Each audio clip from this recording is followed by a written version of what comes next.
Hello दोस्तों, आप सभी को मेरा नमस्कार।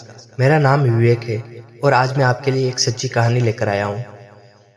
और मैं आज आपको बताऊंगा कि कहानी मेरे साथ एक बार घटित हुई थी। रविवार की शाम थी और घर के सभी लोग एक साथ बैठकर बातें कर रहे थे और तभी मेरे मामा और मामी हमारे घर आए। लेकिन मेरे मामा की अभी हाल ही में शादी हुई थी।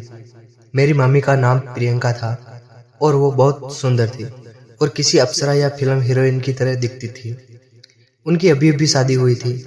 उन्होंने अपने हाथ में मेहंदी और कंगन भी पहने हुए थे, तो मैं भी उन्हें देखकर खुश था और मुझे मेरी मामी बहुत अच्छी लगी।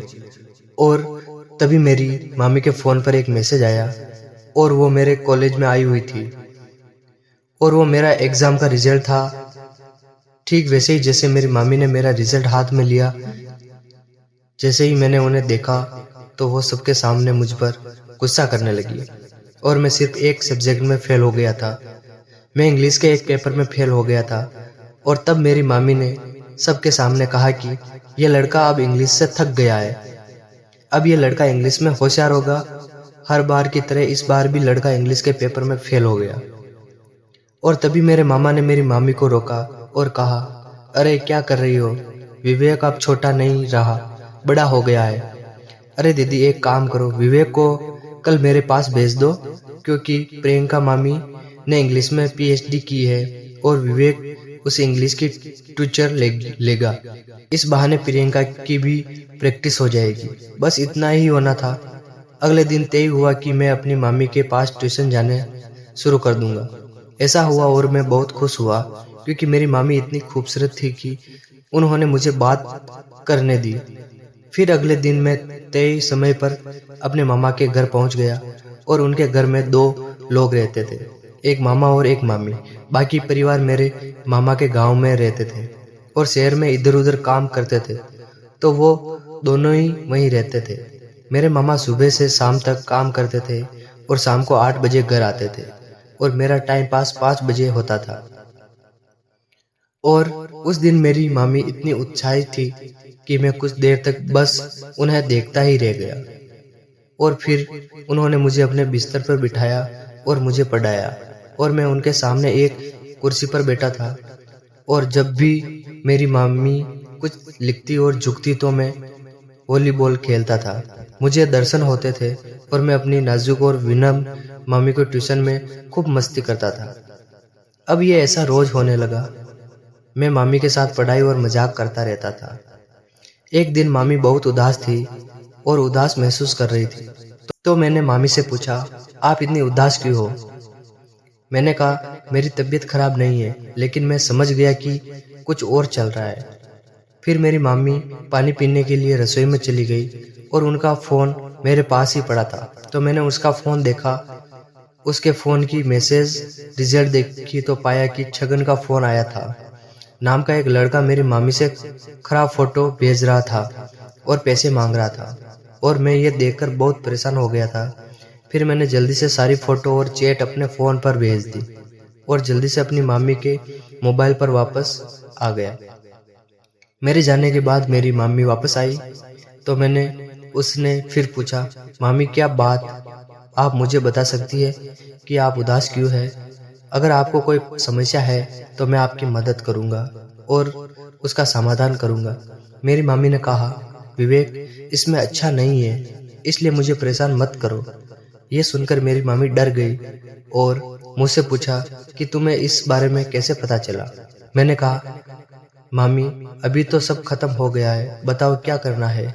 तो मामी बोली, मैं इस लड़के से छुटकारा पाना चाहती हूँ और वो लड़का मेरा पुराना बॉयफ्रेंड है और वो मुझे उसके बारे में बता रहा है। उसने मुझे झूठे प्यार में फंसा लिया और मेरे साथ कबड्डी का खेल भी खेल चुका है। उसने उस समय मेरी और छगन की फोटो भी खींच ली। वो फोटो मुझे भेज रहा है और मैं उसने मिलने से डर रही हूँ। अगर वो मेरे फोटो मेरे पति यानी विवेक तुम्हारे मामा को भेज देगा तो मुझे घर से निकाल दिया जाएगा। तो मैंने कहा, मामी चिंता मत करो, मैं आपको इस परेशानी से बचा लूंगा, पर बदले में आप मुझे क्या दोगी? तो मेरी मामी बोली, आप जो कहोगी वो मैं लाऊंगी। मैंने कहा, अगर नहीं लाओगे तो अगर तो मौसी बोली, नहीं, मैं एक बार कह दिया तो मैं वापस नहीं जाऊंगी, तुम जो मांगोगे वो तुम्हें मिलेगा। तभी मैंने अपने दोस्त को फ़ोन किया जो कंप्यूटर का एक्सपर्ट था और वो आईटी में काम करता था, और मैंने छगन का नंबर दिया और उन्हें फ़ोटो डिलीट करने को कहा। फिर मैंने अपने दोस्त छगन के फ़ोन में सॉफ्टवेयर भेजा और छगन का फ़ोन करप्ट हो गया और सब कुछ डिलीट हो गया। तो अब मेरी मामी की सारी समस्या हल हो गई। जब ये हुआ, जब मैंने अपनी मामी को बताया तो वो बहुत खुश हुई और फिर बोली, विवेक तुम्हें क्या चाहिए? फिर मैंने उन्हें अपनी मामी की फ़ोटो दिखाई जो मैं अपने फ़ोन में खींची थी और कहा, मैं तुम्हारा चेहरा अपने सामने देखना चाहता हूँ और मैं तुमसे प्यार करता हूँ। क्या तुम मुझसे शादी करोगी? तुम मुझे बहुत पसंद हो। इसलिए मेरी बातें सुनकर मामी चुप हो गई और सोचने लगी। मैंने मामी से कहा, मैं तुम्हें मजबूर नहीं करूँगा। अगर तुम्हारी इच्छा है तो समस्या नहीं है। मैंने तुम्हारे साथ एक खेल भी खेलना है, लेकिन अगर तुम्हें पसंद आया तो मैं तुम्हें बता दूँ। और कुछ नहीं चाहिए। मामी ने कहा, मैंने तुमसे वादा किया था विवेक, तुम जो भी मांगोगे मैं तुम्हें दूंगी, और तुम्हें यहाँ खड़े रहो, मैं अभी आ रही हूँ और तुम्हारी इच्छा पूरी कर दूंगी। फिर मैं अपना वादा निभाऊंगी।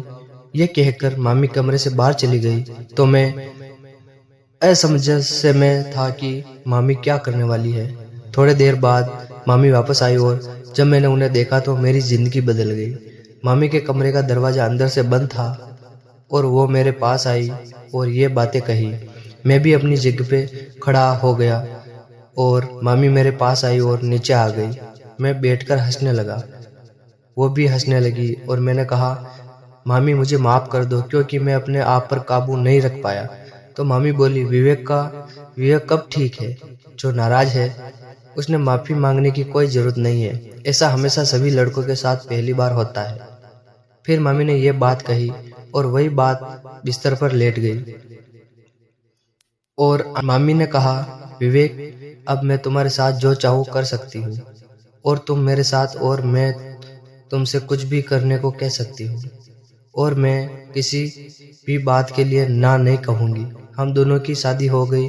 वो खेलने लगे और फिर मैं वहाँ से जाने लगा और मामी ने कहा, विवेक ये आखिरी बार मत समझना, हम आगे भी तुम्हारी ज़रूरत है। तो मैं खुश हो गया और मामी आप जब भी कहोगी मैं हमेशा तुम्हारे लिए मौजूद रहूँगा। फिर मैं अपने घर वापस आ गया और फिर ट्यूशन और स्कूल अब भी रोज़ ऐसे ही चल रहा है। तो कमेंट करके ज़रूर बताइए कि आपको हमारी कहानी कैसी लगी, और अगर पसंद आए तो वीडियो को लाइक, कमेंट और चैनल को सब्सक्राइब करना ना भूलें। Thank you.